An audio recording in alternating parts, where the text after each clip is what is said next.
quarto domingo do tempo da Páscoa, nós estamos no tempo da Páscoa, é chamado de domingo do Bom Pastor. Por isso, as leituras, os hinos, tudo que a gente trata nesse quarto domingo tem a ver com o Bom Pastor, que nós sabemos, é a nossa própria experiência de vida, que é Jesus, o Senhor. E nesse tempo especial da igreja, vamos lembrar que a Páscoa lá tem aquele domingo lá, né? O pessoal ganha um chocolatinho, ganha um vinho, né? Eu estava na véspera, não da Páscoa, mas no domingo anterior à Páscoa, no domingo de Ramos, eu estava lá em Minas Gerais, cidade de Nova Lima. A gente participou, tem culto comprido, né? Que tem domingo de Ramos, tem várias coisas. E aí, quando estava no finalzinho, assim, o reverendo perguntou, você quer dar uma palavra no final? Eu falei uns minutinhos. E aí eu vi que o filho do reverendo ficou assim, levantou do banco e ficou com o dedinho assim, querendo falar alguma coisa. Bom, Fulano, o que você tem para dizer? Ele levantou e disse, pessoal, lembrem que domingo que vem é domingo de Páscoa, não esqueçam de trazer chocolate para as crianças. Ele tem 12 anos, 13 anos.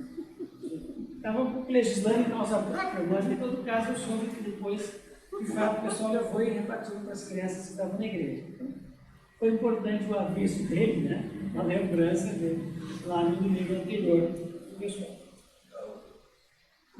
Eu queria contar para vocês duas pequenas historiazinhas, bem rapidinhas, para ilustrar um pouco da importância que nós conversamos e ouvimos hoje, agora de manhã. Eu tive um professor no seminário, há muitos anos atrás, ele até já era um bispo aposentado da igreja, e ele contou que certa vez ele foi fazer um sepultamento no interior do Rio Grande do Sul, e ele quis fazer uma coisa diferente, assim, inovar, né? Imagina, sepultamento não é o melhor momento para inovar, né? Convenhamos, mas ele resolveu. Então, ele quis dar um ar de dramaticidade naquela mensagem dele lá no cemitério. Então, estava a pessoa falecida, no caixão, e ele começou a falar, né? Fulano, fulana, fulana. E eram duas irmãs. Vamos dizer que a Dona Maria, a Dona Marta, para pegar exemplos bíblicos, né? E ele começou, Maria, Maria, Maria, se dirigindo à pessoa falecida. Nisso, a irmã cutucou, o que será que o reverendo quer comigo? Era Marta que era falecida, ele estava chamando a outra.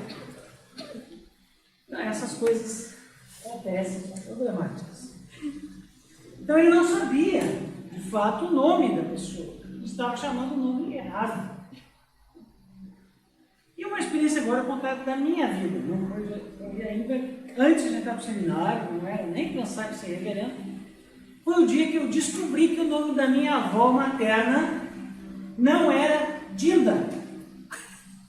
Porque toda a minha vida aprendi a avó Dinda e avó Dindo. Só que eles eram Dindos, da minha irmã mais velha, eu era o terceiro. Mas todo mundo chamava de vó Dinda e avó Dindo. Foi não vou dizer uma decepção, até porque o nome da minha avó é bem difícil. Eu prefiro quando está chamando de Dinda. O nome dela era Amazília. Não fácil, né? Pelo menos Dinda é muito mais fácil. Mas foi um baque para mim saber que ela não era Dinda, ela era pequena, né? Então, não saber o nome, às vezes, também complica para a gente identificar a pessoa. Ainda mais se ela tem uma identidade, né? Para nós, um apelido que era vô Dinda e avó Dinda. Por que falo nisso? Porque a gente escutou no Evangelho que Jesus é o bom pastor, é o porteiro que abre a porta e as ovelhas ouvem a sua voz e ele chama cada uma das suas ovelhas pelo nome. Jesus deve ter uma memória enorme, né? Gigantesca, né? Eu acho que Jesus deve fazer um esforço danado, né? Para lembrar o nome das pessoas. Mas eu gosto muito dessa passagem porque ela é muito rica de imagens para a gente. Mais do que falar da memória de Jesus, não vim falar isso, mas a importância de saber o nome de alguém. É muito constrangedor, e os reverendos, né, passam por isso. Quando a gente, ainda mais depois de bastante tempo, né, em janeiro eu vou completar 35 anos de ministério. É muito tempo. E nada mais constrangedor do que quando a gente vai visitar uma paróquia antiga, né? E a gente olha para a pessoa, como é o nome dessa senhora? Como é o nome desse irmão? E não vem. E aí, meu irmão. Tem até umas histórias jocosas, né? Sobre esses esquecimentos, né? E eu vou contar aqui, para não ficar muita conversa, porque depois eu posso contar e lembro no final. Mas é um risco não lembrar o nome, porque o nome é a identificação da gente. Não é à toa que hoje, em tempos tão desafios... Pode. Não, eu acabo me empolgando. Mas é importante lembrar que a gente sabe que hoje em dia tem um negócio chamado nome social. Vocês sabem disso, né? E como a pessoa se identifica.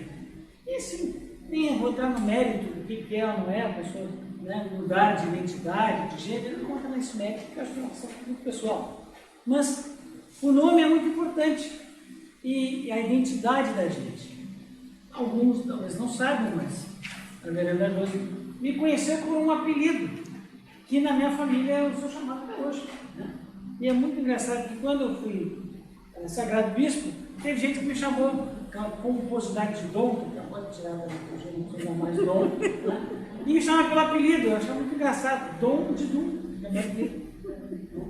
Então, foi muito engraçado isso, porque era a identidade para as pessoas. Então, para algumas pessoas, eu vou ser sempre o Didu, que conheceram lá, que já não mais tão pequenininho. Quando eu escrevi na liturgia, eu lembrei disso. Pois é. Homilia, Dom Didu. Pois é, tem um pouco disso. É a identidade que a gente cria, né? Eu também levei bastante tempo para entender que meu nome era Eduardo. Porque todo mundo sabe de tudo. É um pouco dessas coisas. Como também, na experiência de ser pai, quase todos nós que passamos por essa experiência, pai e mãe, muitas vezes nós somos chamados pelo oposto. Né? Meu filho Léo, quando é pequeno, uma vez nós fomos para Porto Alegre e ficou uma semana comigo. Toda semana ele me chamou de mãe. Porque era a palavra para ele que reconhecia, ajudava. Mãe! Lá ia eu, né? Para resolver a situação. Então, o nome tem a ver com a identidade da gente, quem a gente é. Não só como a gente é como pessoa, mas aquilo que a gente caracteriza como ser humano, a essência daquilo que nós somos. Por isso é tão importante que a gente respeite os nomes das pessoas, né? Eu tenho uma dificuldade de chamar as pessoas pelo sobrenome, que a gente costuma, né? Eu sei que às vezes no exército a pessoa escolhe um nome, a sua identidade, nome de guerra, sei lá, enfim, né? A pessoa é chamada por aquele nome. Então, aquilo que se torna a identidade da pessoa. Eu me lembro que dizem que filho de peixe, peixinho é. Eu, como sou filho de grilo, no colégio chamam de grilinho, né? E na faculdade também tinha uma professora que tinha sido, imagina, ela tinha sido companheira de juventude do meu pai. Claro que, obviamente, ela estava de grilinho, nem se preocupava em saber meu nome, né? Ela sabia que eu era o filho do seu Telmo, né? Ou do Telmo. Então, o nome tem a ver com essa questão da identidade da gente, né? Daquilo que a gente é identificado, chamado, reconhecido. Quando a Escritura fala que Jesus conhece, chama cada um pelo nome, propõe para a gente, insiste para a gente numa relação muito próxima de comunhão com aquele que é o pastor, que nos ama com amor eterno. Eu gosto de insistir muito que, nesse tempo da Páscoa, nós somos chamados a testemunhar, a dizer aquilo que a gente conhece, aquilo que a gente experimentou. Né? A gente não pode ser testemunha, uma falsa testemunha. Dizer, não, eu vi o que aconteceu, mas dá um palpite, né? E a gente sabe disso até na linguagem mais jurídica. Tem gente que conta a história chamada, e a Bíblia está cheia disso, de falso testemunho. Gente que é chamada para contar, não, eu vi, estava lá, eu vi que ele fez isso. Não fez nada, não viu nada. Mas fala, não, eu vi, estava presente. Então, o falso testemunho é falar de algo que não se conhece, que não se experimentou, que não se viu. Uma experiência pela qual a gente não passou. Então, Quando a gente testemunha alguma coisa, é que a gente viu, é que a gente experimentou, a gente conheceu aquilo e aí pode falar dessa coisa. Eu insisto sempre também que todos nós aqui, todos, pelo menos, aparentemente todos aqui têm menos de 2.000 anos. Não sei? Acredito sim, né? Então ninguém de nós conviveu com Jesus na terra. Todos nós conhecemos o Senhor ressuscitado. Nenhum de nós andou de mão dada com Jesus. Não. Nós conhecemos Jesus espiritualmente, pela sua revelação, por fé. Nós nos alimentamos, nós convivemos, nós aprendemos a amar Jesus por aquilo que nos foi ensinado, nos foi contado, né? A escritura que a fé vem pelo ouvir, pelo que nos contaram, nos falaram. Alguém testemunhou algo que viu. E a igreja vive desde o começo de testemunhos, de coisas que as pessoas viveram. Vocês escutaram na segunda leitura, bonita, né? Que todo mundo compartilhava, a primeira leitura do Atos, todo mundo compartilhava tudo, era tão bonito.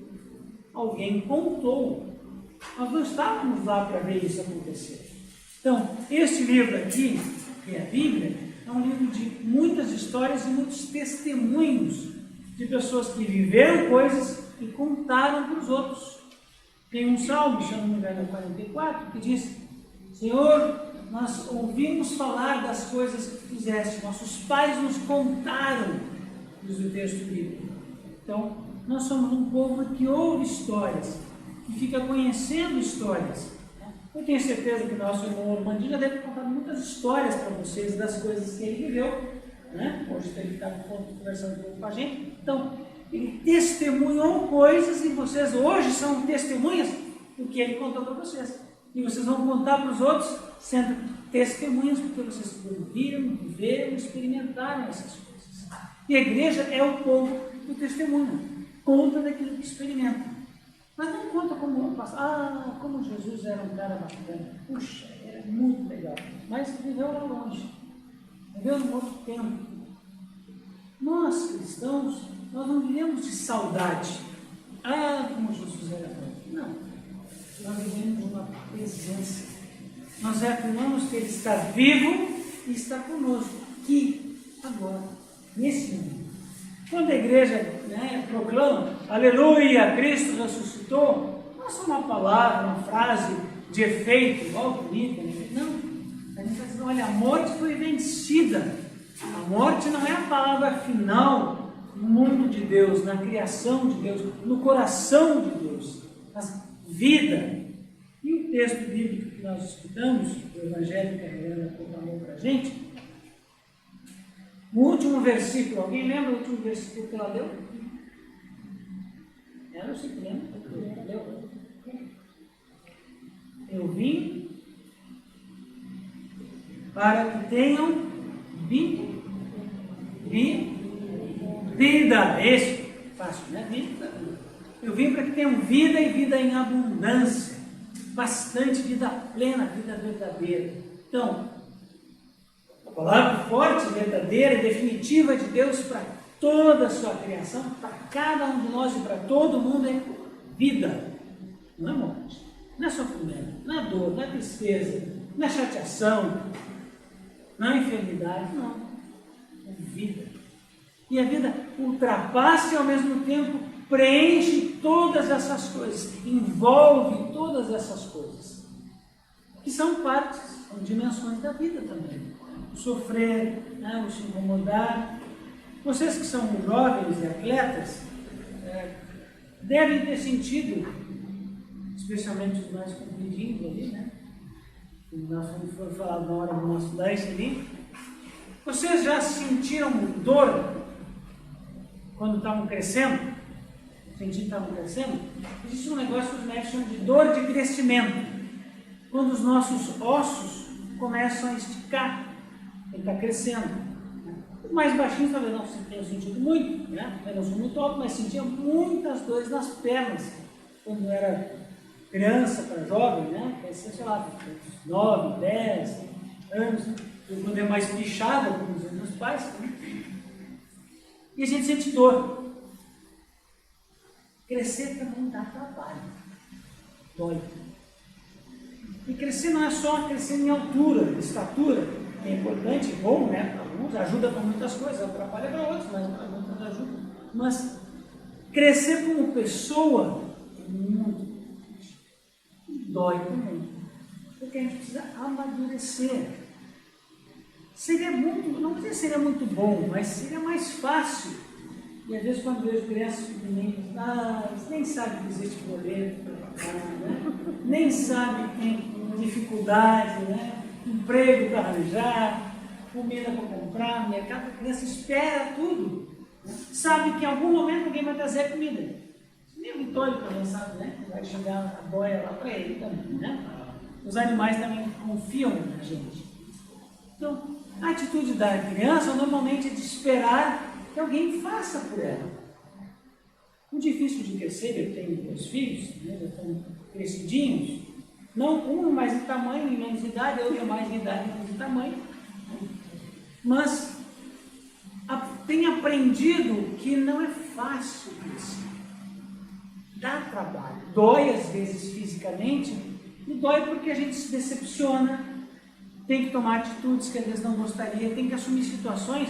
Eu me lembro do ano passado, meu filho mais novo, o Léo, os últimos anos foram bem dramáticos assim, na vida dele. Ele teve, em 2020, um problema sério de peritonite, 1 mês hospitalizado, né, entre a vida e a morte, e sobreviveu, graças a Deus, e saiu do hospital no dia do aniversário dele. Vocês imaginam a felicidade dele, de ficar 1 mês todo de fevereiro, né, quase todo, no dia 26 de tarde, saiu para casa. Né, e ficou no dia 1º, ficou 25 dias hospitalizado. Graças a Deus sobreviveu. E aí, naquele dia, ele fez 18 anos.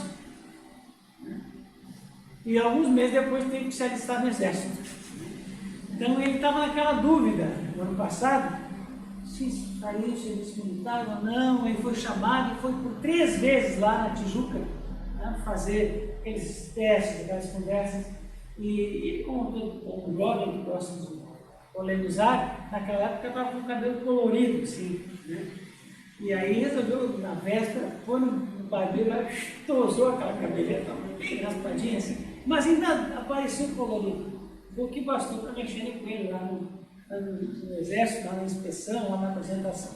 Enfim, ele acabou sendo liberado, porque ele tinha muita gente, né? Então ele tinha um bom porte físico, tem quase 1,80 m, né? Então, por pouco ele acabou não ficando. Mas também foi uma escolha para ele, estava naquela dúvida. Acho que pode ser uma experiência interessante, mas a gente estava, né, num momento complicado no país, né, com muita animosidade, puxa vida do país. Isso coloca na mão de Deus o que vai acontecer.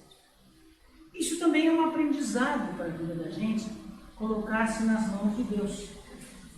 Tem uma canção que a gente canta muito na igreja, é uma música mais popular, que vocês devem conhecer, né? O refrão dela, Tu és Senhor, meu pastor, e na minha vida nada mais faltará, uma coisa assim, né? E uma das estrofes que eu gosto muito dessa canção, acho que é a última, ou a penúltima, que diz mais ou menos assim: minha vida está sempre em suas mãos. É alguém que se refere a Jesus, reconhecendo que a nossa vida está sempre nas mãos dele. E a Escritura fala muitas vezes em descansar em Deus. Não é tirar uma soneca pensando em Deus e dormir no banco da igreja. Descansar em Deus não é isso.